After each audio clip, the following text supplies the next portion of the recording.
I'll pull up Dr. Ksenia Gasic is our next presenter from Clemson University. She's going to be presenting on promising selections, also and upcoming releases from the Clemson breeding program. Okay. First, thank you to the organizers for inviting me to talk about some selections from my program, and for all of you for attending this session.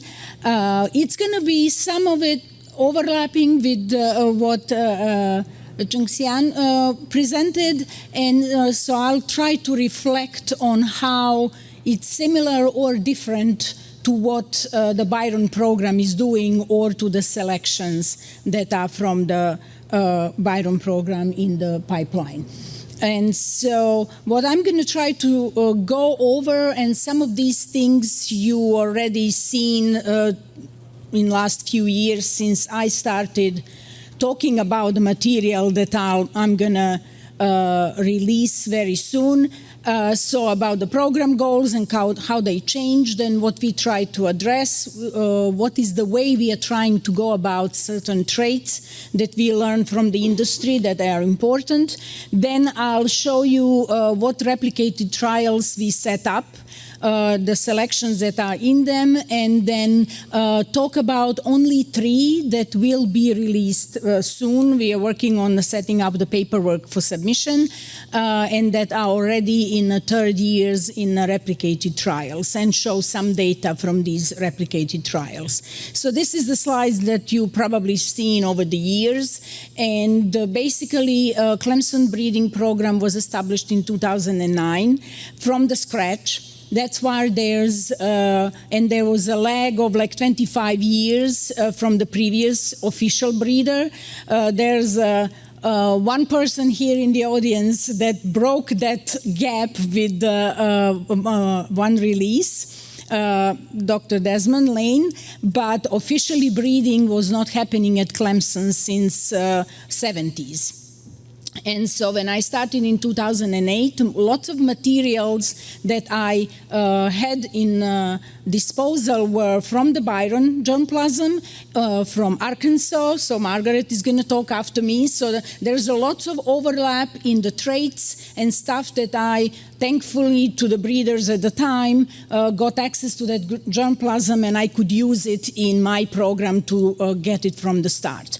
And you could read while I was talking what the focus was, but basically the goal of the program was to develop the high-quality peach and nectarine cultivars that would adjust to our region, and specifically to have the disease tolerance. Because at the time, and even now, we have a flood of cultivars coming from the private and public breeding programs from East and West Coast. But what major problem we have in our area here is the environment, humidity, that's great for diseases and pests, and that's really hard to predict unless you have that environment where you're breeding them. And that's why that was the major focus at the beginning of the program. Now, through the slides, I'll show you how we address certain aspects and traits, and how we can now move to go into these other traits that I listed from like main focus after the first 5 years. So what we try to address are the several major challenges, and the first one that struck me was when I was interviewed for the position was basically late spring frost, because in 2007 there was no peaches in the southeast when I was interviewing. So even though at the time we didn't think about the climate change and the lack of chilling, because it was maybe every 10 years or so that we had an issue with it, I realized that I have to kind of think about that and adjust with the breeding, because as Chen said, it takes 15 to 20 years from the moment you design the cross till you release a cultivar, so you have to kind of predict in the future what industry might need. I also learned very fast that consumers do not understand what they're buying in the stores, because we basically mix different cultivars, and recently we have lots of cultivars that stay very firm, require few days at the room temperature to soften, and if you don't educate the consumers, they don't really understand and they don't like it because they don't get the best of the peach that it can offer. Of course, always looking for the sustainability and cost effectiveness of the production, meaning disease pressure and trying to introduce the genetic disease resistance so you can spray less or even not spray for certain diseases, and retailer education, which I'm going to leave off for now, but that's one of the biggest issue as well, because you can produce the best peach, but if it's not handled correctly in the retail part, consumers again will not have a good experience. So through the years and talking to the industry, I kind of developed my slide of what would be the ideal peach that I would be breeding for. And so, of course, from the get-go, it was the yellow, flesh, firm, melting, freestone, and blush more than 50%. That was kind of the first information that I got. Soluble solids, some industry standard is minimum 9 degrees, but we of course try to have as high as we can. And also not just focus on the soluble solids, but also see at the ratio between the sugars and the acids, because that actually affects the perception the consumer has when they taste the peach. Because it might be the lower bricks, but you like it more and you think it's, or you perceive it more sweet than the other. Lower nose splits in the early material, and ripening season, of course, to expand it as early as possible or as late as it's commercially viable. And then the two diseases that the program was focusing on were bacterial spot and brown rot. And bacterial spot specifically because it's the bacterial disease and it's really hard to control, almost impossible in the favorable years. And brown rot because it's like everywhere, and it presented some issues even at the time when I started my position with dual resistance to the chemistries that you had at your disposal to control it. Of course, as I said, over the years, I started to control or to channel my chilling requirement in the material I'm breeding for between 600 to 800 to just make sure that they got the chilling they need and that we can ensure the production. We started looking with Dr. Juan Carlos Melgar into the fruitlet freeze tolerance, because that's late freeze, so you can have the great year. Like right now, December was a high quality chill, perfect ones, and look at these days. We are in the 68s and higher, which is not good because we already have almost 500 chill hours. So that's more than 50% for some cultivars that require 800, which means that they, with a week or two with the weather above 60, 65, the juices are starting flowing. Signal is going to go that, you know, it's time to wake up, and that's really scary and not good. And I mentioned already those type of peaches that are very firm and hold long on the tree, and so they can stay longer on the tree while they accumulate more sugars, become better in their quality, and actually reduce the number of harvests for growers, which is a major thing that we want to also help with because it relates to the labor issue and availability. And of course, nutritional quality flavors, as I said, it takes 15 to 20 years, so you have to think about many things when you're breeding. Breeding timeline, I mentioned the years, so you can here see the numbers of the number of crosses in the last 15 years that were made in the program, seedlings evaluated, and this is the basically number that I want you to just look at. Out of all of these high numbers, we right now have about 15 selections that were moved into the third level. So we basically plant them, look them in the seedling trials for 2 years, then move them into the advanced block, look for a few years cropping on the rootstock, and trained to the grower standard. And then we moved just a subsection of those, which is now at this moment only 15, to the replicated trials. Right now we have 10 of those in at least 3 replicated trials across the region, and later on you'll see where those replicated trials are. And few of those that were evaluated in Alabama with Elena presented even on the poster if you have time to stop by and look at that. So how we do the selection, we try to do it normally like traditional way. We do the phenotyping in the field and in the lab. We also try to use the markers because, and specifically to kind of narrow down what parents I want to use to increase the potential of getting the combination of traits I want to have. So most of the fruit quality traits I presented here, and as Dr. Chen mentioned, blush is the big one. So we have the markers, and most of the parents we know that have the genes, so I don't even worry about that. I know in the crosses everything's going to be more than 50–75% in the blush. In the shape, I'm not working with the flat peaches. There are many of the programs that deal with that. It's only the standard round size. As for the peach and nectarine, I welcome both.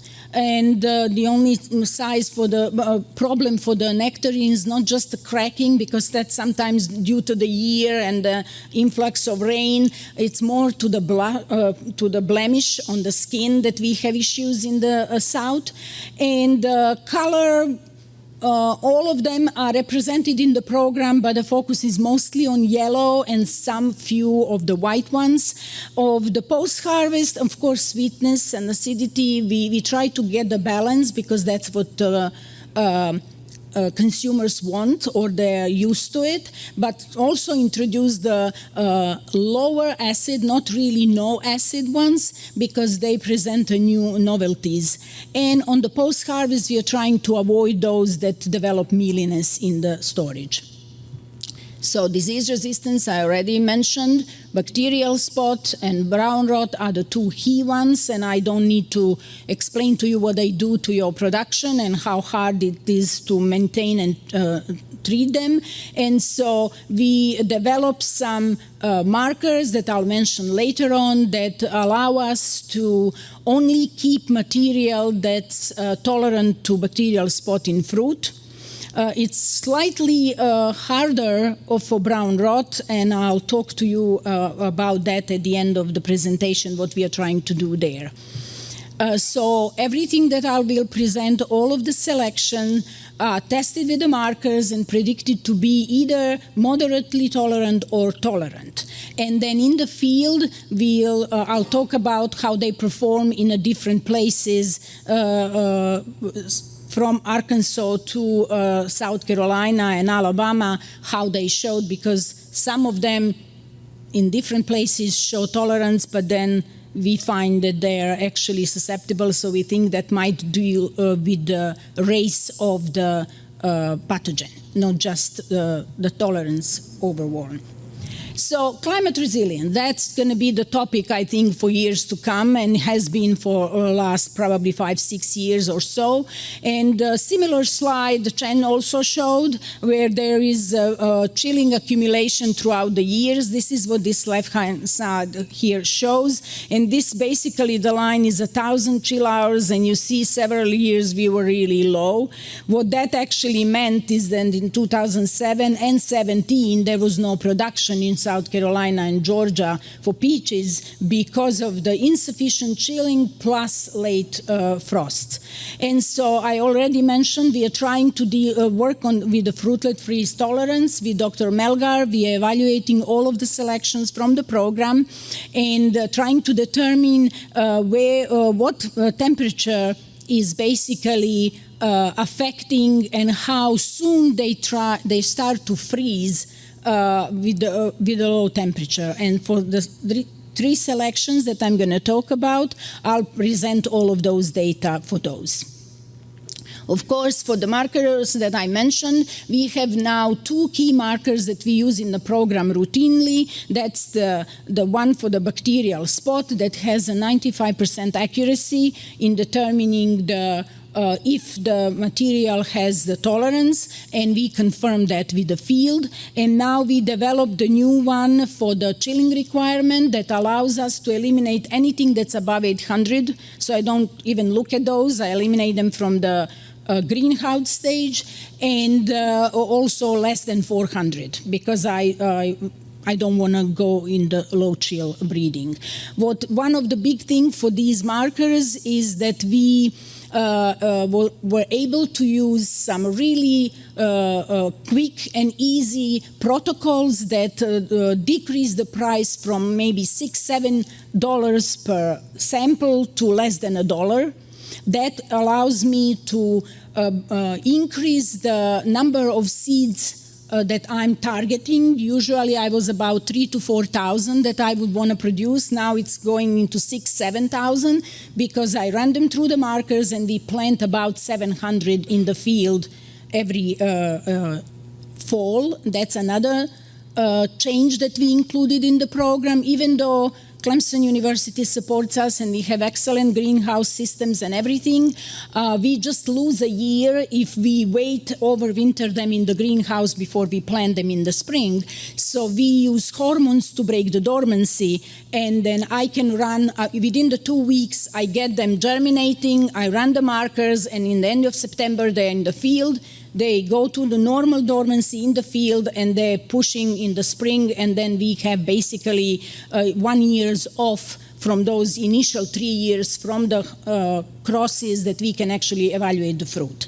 So those are the changes that happened in the program. Now the advanced selections that are in replicated trials, as I said, there were 10 of them, and those are the locations, and one is the Arkansas with Dr. Margaret. We sent several of them, and we need to send you a bunch of more. In Alabama with Dr. Elena Koneva, and then we have the recent planting in North Carolina Sandhill Research Station with all 10, and next year is gonna, this year, 23 summer will be the first crop of those. And of course, in the South Carolina, we have it in Ridge. We have 2 locations in Ridge, and at the Musser Farm, we have a separate orchard that was just planted as a replicated trial with the grower standard, planted on berm, on Guardian, and trained as an open center. So that's what we said already. And so this is like an overall for all of the selection included into the 3rd level of selection, where they are ripening time. So I saw, Chen, you using Alberta, but since nobody grows Alberta anymore, and I just switched it to July Prince because this is kind of the standard, and everybody knows when the July Prince ripens at their locations, so it could be easier. And also I have kind of the slides, depending on which region in the country I present the talk, to kind of move it left and right. And so you can see that most of them are earlier and to July Prince, and we focused on like really early. And now we are slowly adding the stuff after July Prince, and there are more that I did not include here that are upcoming. Chilling requirement, as I said, the goal was 600 to 800. Those 2 lines show 600 and 800, and you can see how many actually are over and how many are under. And there are few that actually fit the chilling that I wanted or looked for. The same here. What we want from this line and after for them to bloom. And unfortunately, higher chillers will bloom late. But we have some that actually have the chilling that we want between 600 and 800 and bloom later, like mid-March or later. And those will be, again, highlighted when I go into the detailed explanation. So these are the 3, SC1, 9, and 2, that we are now working on the paperwork to release. And the ripening period is from mid-May or last week of May, 1st and 2nd week of June. And they're highlighted here just for you to see where their chilling is, and the actual data points will be in their individual slides. Just to see that the SC9 is basically on the verge of blooming in the around 20th of March on average, but it still goes 850 for the chill. The SC1 is the one that blooms early, but the chilling is right in that range, and SC2 chilling is about 550, and it's also blooming early. So, and that was reflected in the regional trials, with some of them having issues throughout the year. This is the newest data that we have, which reflects the fruitlet freeze tolerance for 3 of them. And the line that I put here designates when the 50% of fruit will burst, basically be damaged. What I want you to pay attention to is how the line is developing, or this curve. Because when it's flat like this, that means that there's no effect of the negative temperature on the fruit. And so for that means that SC9 until -4 is no problem with the fruitlets. And then after that, the damage starts, and about -5, 50% of fruit will be damaged. So we are trying to look into that and try to push that number to be as low as we can, to try to somehow mitigate late springs.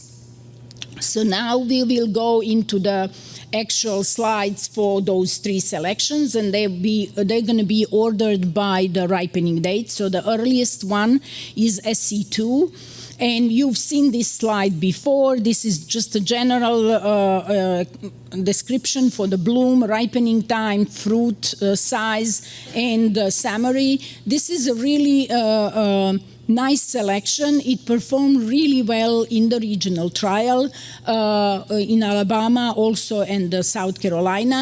One of the things that we've seen this year, and that thanks to Dr. Worthington, is that it was susceptible to bacterial spot in Arkansas.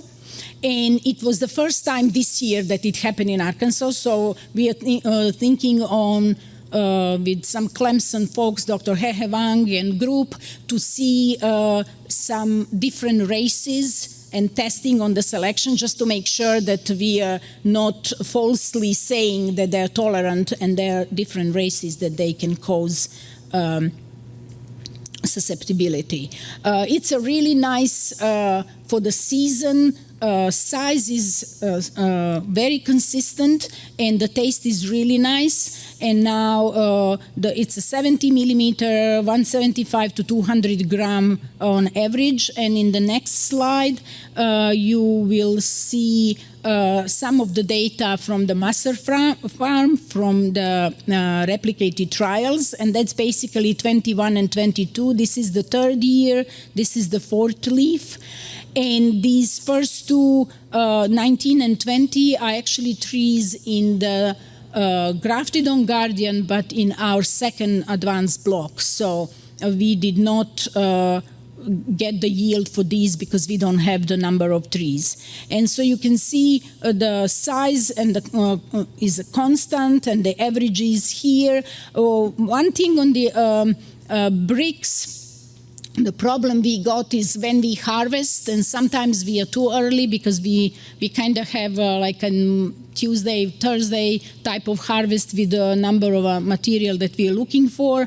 But this selection was reliable cropper in our environment, although last year in Alabama it suffered from the late frost. So, and I think also in the ridge last year had issues with the frost. So, you know, it's a chilling bloom time issue, that it blooms a bit earlier than I would like to, and that's what presents the problem. Here are the data from last year from Chilton, Alabama for the same selection, and this is basically just the 3 different harvest times, and average size or weight is similar to what we got at the Masser farm, but the thing is that there's a bit smaller and a lesser number of fruit because of the frost effect that they had last year. And the bricks about 10 or more. For the second week or end of the May, it's good sweetness. SC9 is one of the newer one that we are evaluating and considering for release because it's covering the week after the SC2. It has a mid-bloom period and sometimes tend to bloom in February, which is not good, but the chilling requirement is good, about 800. In some of these slides, you'll see the BCH, which is the bud cold hardiness. We also sent our material to Michigan and asked the colleagues to help us with estimating how in the dormancy stage, how low they can tolerate the temperature, just to see how they can be expanded. So that information is there provided. And all of those three are within minus 15 to minus 20 Celsius. In the dormancy stage, they did not show any damage. So that kind of can present the growers in the northern states what could be where they can be planted. And it's really a nice size, nice shape, have no issues with the tipping. Some of the splits, which is what we don't like, but I think this is some of the problem with also the environment that we are trying to evaluate. Non-melting flesh, and it's clingstone because of early, but it's very juicy and very sweet because of the ratio between the acids and sugars. Here are the data from Masser Farm, and you can see that the bricks are really nice, going from 12 to around average of 10, but it also depends on our way we process them. So the more years we have, it's going to probably get better standardization. And you can see the size, and then so average is about similar to SC2, about 168 grams, about 70 millimeters in a size, and it's a standard balanced sugar acidity type of peach. Tolerant to bacterial spot, of course, but I mentioned that in the beginning. And this is the data from this year that I also presented on the poster for the Alabama location. And you can see here the sugars, the mean size about 140, 150, and season average, and I need to talk to Elena to see if there was any issues, but this is the third leaf, I think, for this one, and that's why we have a smaller numbers of fruits and sizes. SC1 is the first one that we actually selected out of the block. It was excellent size and yield and potential even on its own root, and it stayed consistent throughout the years, and the cross was made in 2010, so we have about 10 years of the data looking at it from its own root to the grafted. It's really front runner out of these trees as far as how people like it. One of the major characteristics for this one is that it's slow softening. This year, for the first time, we actually did the harvesting. We waited about 2-3 weeks after you would actually normally harvest it, because we were monitoring firmness on the tree and they stayed firm.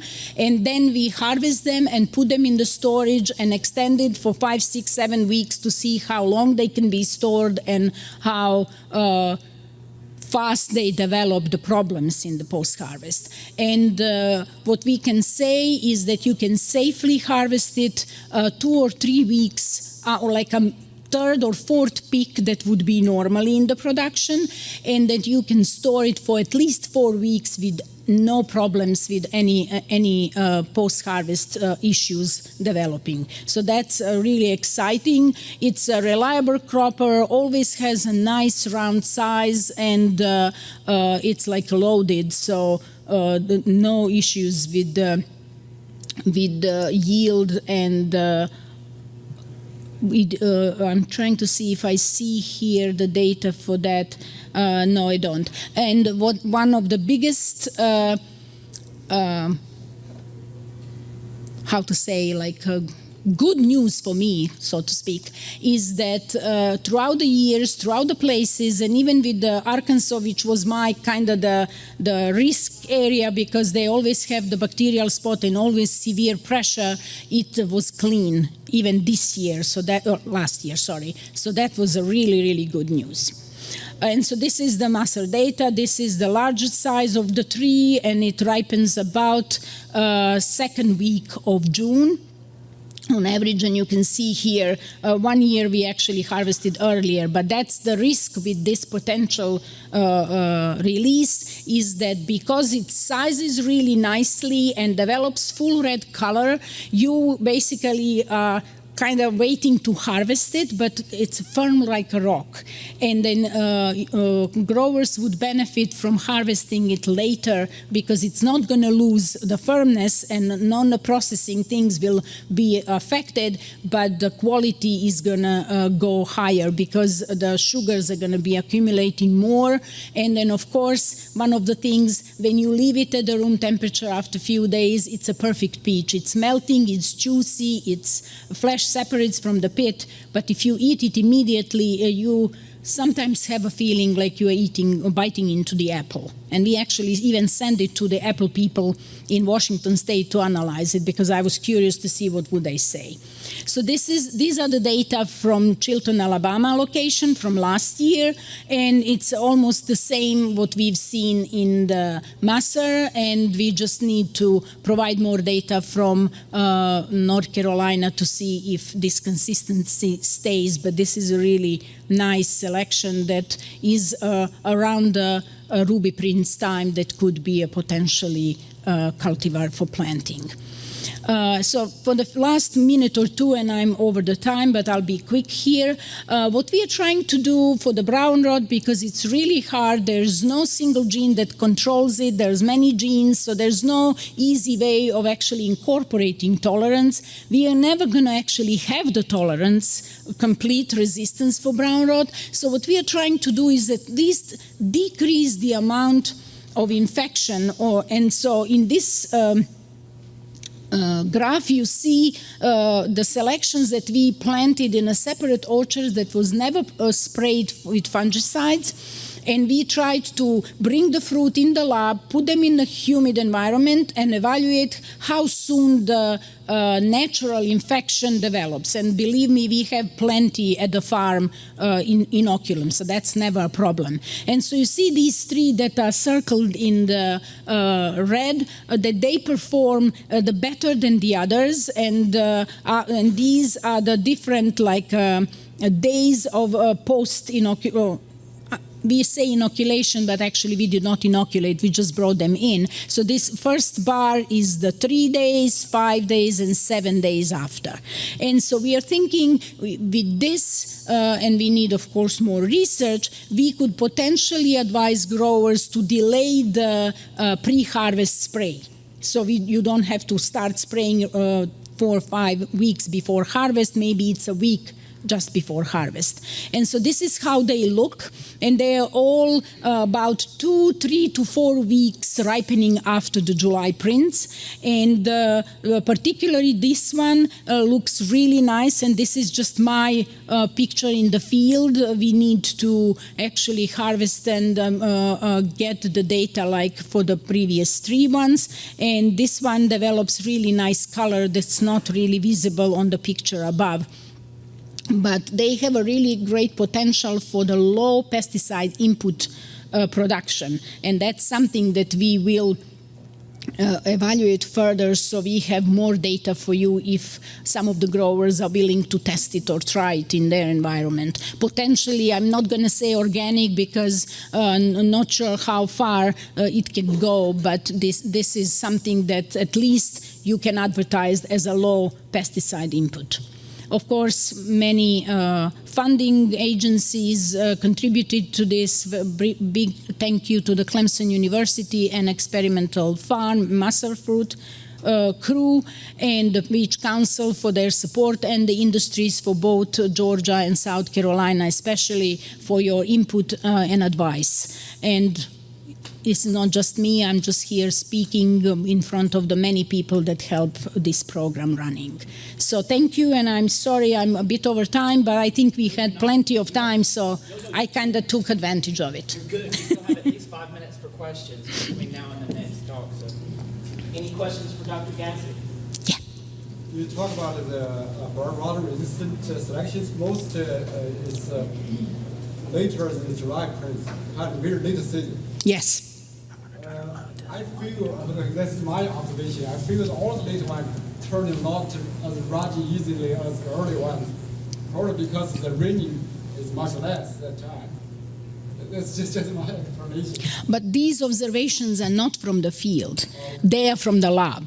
So we bring fruit in, we provide a high humidity, and then we look for the development. We also, how we selected this selection is by inoculating them. And then they showed that they are like really low development in flesh and no skin infection when the skin is not pricked.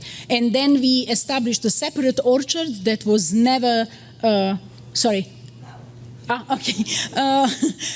was never sprayed with fungicides, and then we just let them rot basically on the tree, but they don't.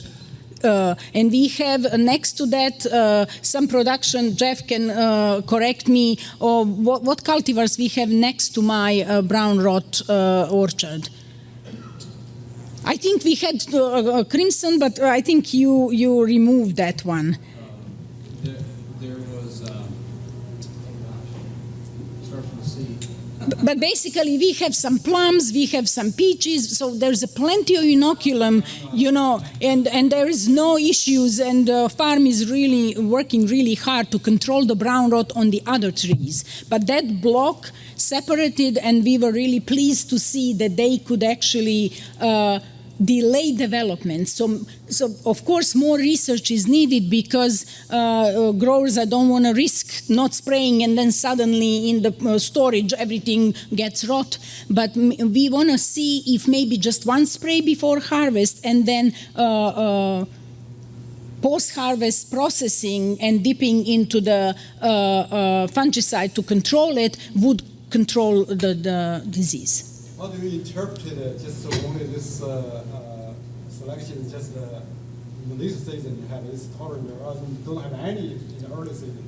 Oh no, we have the similar in the early season, but my focus was also to see what late season material we have with the good quality, because the material actually comes from your program, from Dr. Oki. This is 6346 selection that has the Bolinia disease resistance, and that's back-crossed with the O. Henry, and back-crossed several times, open pollination, and then that particular one doesn't rot. It just drops on the ground and stays like that and shrivels, basically. But the problem is that it's clingstone, non-melting, no blush, and so it's more work to do. Question in the back here. Yes? Yes, my name is Rashad, and I work for the Charles Rod CDC. So I'm going to throw you under and did soft pitch here. I've never grown music before, so I'm learning about it. So would you recommend in Southwest Georgia for starting a peach farm to use a variety of about 400 chill hours, or would you recommend cutting it down to like varieties that are like 250 and 275 because of climate change? I would not go more than 350, 400. I did not check. Dr. Chen probably would be better. What is the chilling for the south part of the Georgia? But the latest predictions show that it's really low even where the Byron is. So I don't know how more southern than Byron, that location you're talking about is, but I would be careful with it because, as I said at the beginning of the talk, I was really happy with the winter in the December until I saw the temperatures in the last few weeks, because now I'm worried for my material that's about 600.